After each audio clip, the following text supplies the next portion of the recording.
Okay, now we're going to be moving on to the next little part of our, I guess you could say, units of measurement chapters 1 and 3, dealing with significant digits. Significant digits are the number of certain digits and one estimated digit. So when you deal with significant digits, or numbers, I guess you could say, is some of them are definitely known. Some of them you're estimating. I like to think of a little description here. Let's think about those. You get on the side of the road.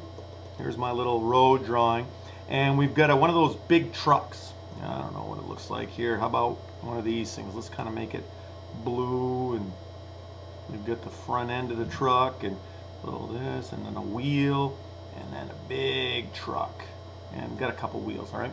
And when it pulls off the side of the road to one of those scales, we got a scale on the side of the road for one of those big, large trucks. I don't know what the scales look like. I'm not sure how accurate they really are. But let's say we have a measurement that it looks like this on the scale. Okay, we got a few numbers before, and let's say this is 3,000. Then we have 4,000, and then we have 5,000, and it keeps going. Okay, so here's our scale, and what we're looking at right here is my smallest scale increment. If I look at this scale here, this scale that I have down here, okay, the smallest scale increment is by the 1,000s. Okay, it's going by 1,000s. I've got a dash right here, I've got a dash right here, I've got a dash right here. So if I have 1,000s, what will happen is if I take a measurement, if my pointer on my scale is right there, then I can only be certain on one digit. I can only be certain on the 3. I know that my measurement is 3,000 something because I know it's not 2, I know it's not 4, it's 3,000 and something. But what is that other part? Those are your estimated digits. Now, I don't know, maybe looking at it right about there, maybe it's a 6, but it might be a 7. I could be 3,700 something. Because what's the difference? I mean, when the scale is this large in terms of my increment, 1,000, then this measurement could be 3,694, or it could be 3,704. 3,694, let's say, or it could be 3,704. Just by looking at this picture right here, it's hard to be able to tell from where the increments are. So that's why this number 6 here is my estimated digit. It actually could be a 7, but I'm estimating it at a 6. I must then say that it's only 3,600. I can't be more accurate. So my significant digits in this number right here would be only 2 significant digits, the 3 and the 6, and then these 2 zeros are placekeepers. We need to add them because obviously the weight is not 36, the 3 and the 6, it's 3,600, but we need those 2 zeros in there to make sure that it's 3,600, not 36. So that's our significant digits. Now what I want to do is show you a much easier way in terms of determining how many. But again, that's how we figure out how many significant digits. Before I show that, let me just say I have that 3,000 scale, 4,000 again, 5,000, and this time my scale is more accurate. I have these as increments, my middle of the road 500, and then by tens.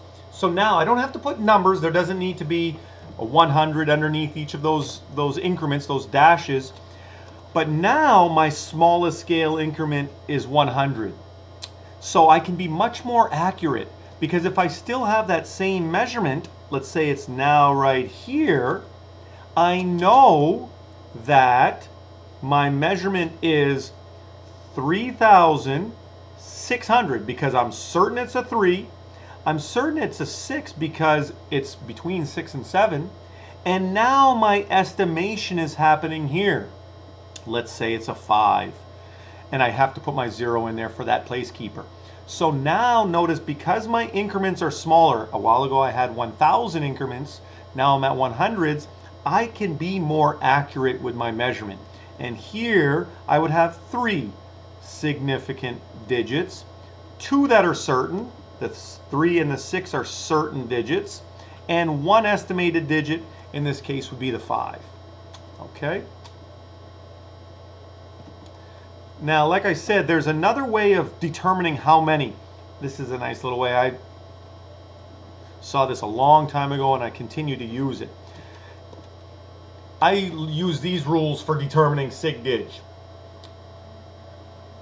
Let me draw this. Let me see my little drawing. We all know what that is, of course. It's the United States. So here's the United States. And we know where the Atlantic and Pacific side is. Here is the Atlantic Ocean and the Pacific Ocean. So I give these rules. If a decimal is present, start counting from the Pacific side. If a decimal, whoops, what happened there? If a decimal is absent, start counting from the Atlantic side. And the third rule, which really, I mean, there's really only 2 rules, but the third one is you always start counting the significant digits with the first non-zero and then count the rest of all the numbers. Let me show you what I mean by that. So that number we saw a while ago, 3,600, okay, 3600. Notice that there is a decimal absent. There is no decimal in this number. Now we know there's one at the end in terms of it's 3,600, but there's no decimal showing in this number. So the decimal is absent. So since it's absent, we're going to start counting from the Atlantic side, which means we're going to start from the right and go left. Now you're always going to count, here's your third rule, you're always going to start counting significant digits with the first non-zero, and then you always keep going to the rest. So, no. This is not significant because it's a 0. First non-zero. No. Here is my first significant digit, and here would be my second. And so therefore there would be 2 significant digits in this number. 3600, no decimal present, 2 significant digits. Okay? Again, we can use this Atlantic Pacific rule.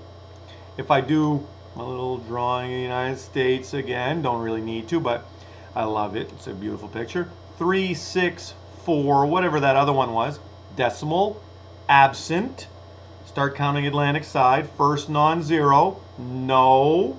And then 1, 2, 3. 3 significant digits in this number.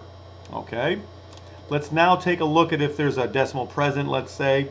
Again, that first number, 3,600.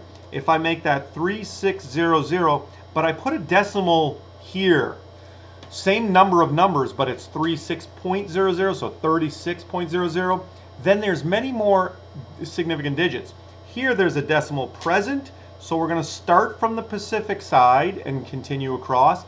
First non-zero, so this one is significant. And then 1, 2, 3, 4, there would be 4 significant digits here. 4 significant digits in this number versus 3,600, there were only 2 significant digits. Again, what it has to do with where you're rounding, where your estimated digit is, how accurate is your scale. Okay, so that's that. Let me show you one more. 0.000004, 1 significant digit. Why? Decimal present, first non-zero. I'm only getting 1 right there. 1 significant digit in this number.